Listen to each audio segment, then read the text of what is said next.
The Kumbak War: Causes, Battles, and Impact.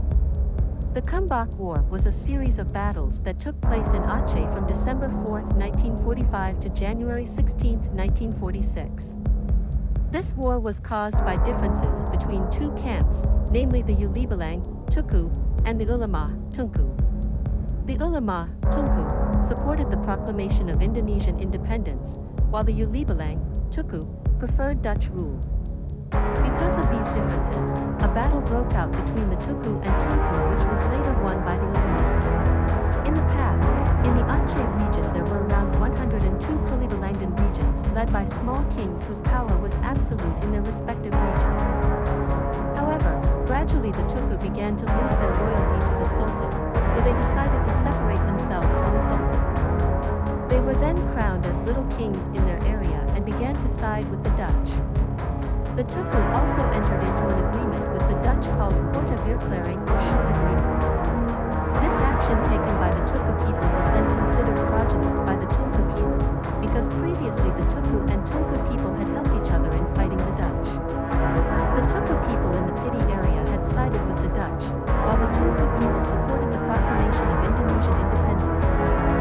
The differences between these two camps led to a battle between the Tuku people and the Tunku people in Kumbak district, which was later called the Kumbak War. The Tuku were led by Tuku Dud Kumbak and the Tunku were led by Tunku Dud Buroy. In September 1945, news of the proclamation of Indonesian independence was heard in Aceh via a cable message sent by Central Government Commissioner A.K. Ghani.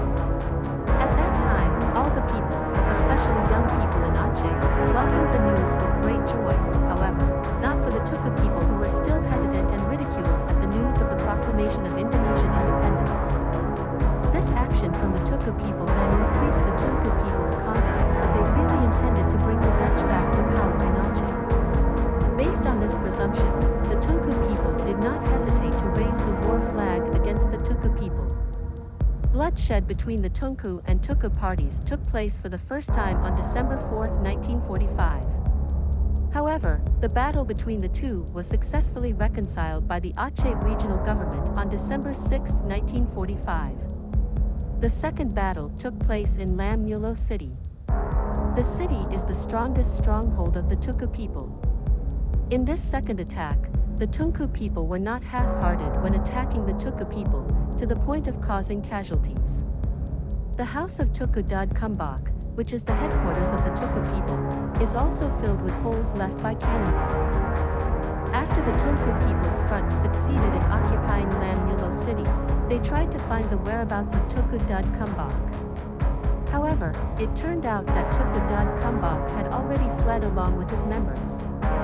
The Tunku troops were immediately ordered by Tunku Ahmad Abdullah to look for Tuku Dud Kumbak. The search period lasted 2 days. Finally, on January 16, 1946, Tuku Dud Kumbak was captured at the foot of Mount Sulawat by the Barisan Rakyat of the Tunku people. With the capture of Tuku Dud Kumbak, the Tuku people were defeated by the Tunku people. The Kumbak War, which lasted for approximately 1 month, is estimated to have claimed as many as 3,000 lives.